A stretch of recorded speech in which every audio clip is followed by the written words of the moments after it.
like I like to think outside the box. I like to come up with new strategies that are unconventional and people don't really think And much how long of. does it take you to work out whether a new strategy is actually effective financially for you? Because surely you'd have to spend quite a lot of time working out, maybe 1,000 hands or 2,000 hands. What's this? Do you have a rule of thumb for that? I don't really look at it like from a financial perspective, like long term. I kind of just play it by ear and just kind of make the play, and if it works this time, then I'll try it again some next time. And if it doesn't work, and every time I do it, it doesn't work, then I'll just stop and I'll take that out of my arsenal. But I think I think it's important to be creative and to always not to just go with the rest of the people and just do whatever they do, because if everyone just played the same, then poker wouldn't be profitable. So you always have to come up with new things and always have to come up with, because the truth of the matter is that poker is becoming a harder game. Like with all the training sites coming out and all the new information and all the access to information that we never used to have, poker is becoming a lot tougher. So you kind of have to take what other people are learning and use it against them. And that's something that I've been experimenting with a lot lately as well.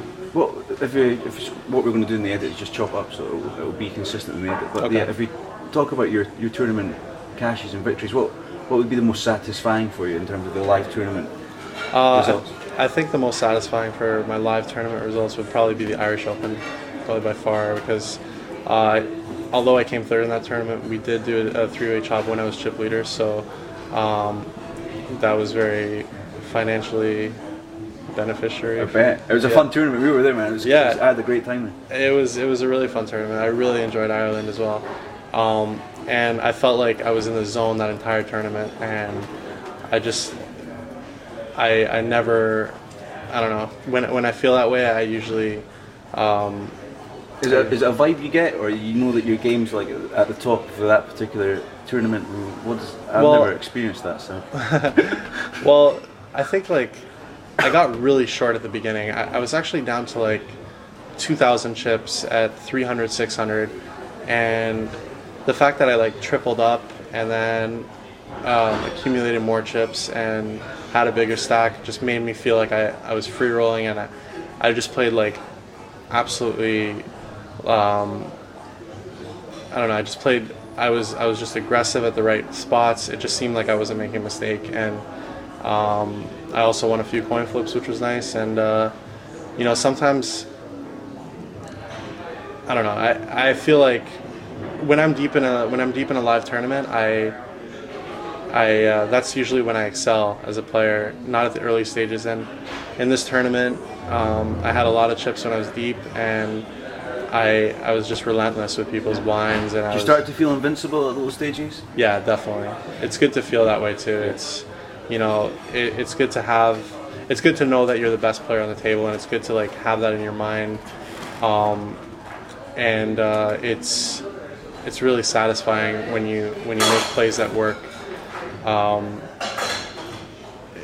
It just really boosted up my confidence level in the live poker arena a lot, having that score. Well, you're going to start pounding the EPT circuit now, no doubt that you're a Betfair sponsored pro, and we're in Copenhagen. What do you think of this tournament, and what do you think of the EPT in general as a tournament circuit? I like the EPT. It's a really it's a shame they don't have as many side events that I'd like, but the main events are great. The fields, in my opinion, they're probably a little bit softer than the US, and you get to travel all over the world. And why would you say they're softer? I think the reason why they're softer is because the poker boom happened a little later in Europe than it did in the US. Right. So it's just a case of the sort of US players having more time and experience. Right. I think European players will become better than US players in the long run. Over the next 5 years, it'll even out, and then the European players are probably better just as players, because I don't know.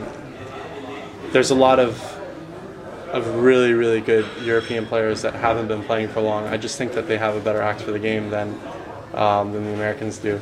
But right now they're a lot softer, the fields, I think. All right. which gives you a huge edge, no doubt. Yeah, I think so. What's the what's your take on Europe? I mean, how often do you come over here? Well, I was here last year for maybe 3 or 4 EPT events and the Irish Open, and I did the whole European circuit and I traveled all over.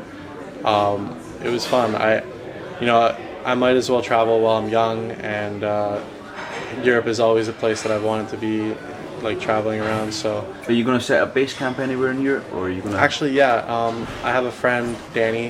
His name is the D-Rye. Oh, Danny, right? We call him Yeah. good-looking Danny. Yeah, there you go.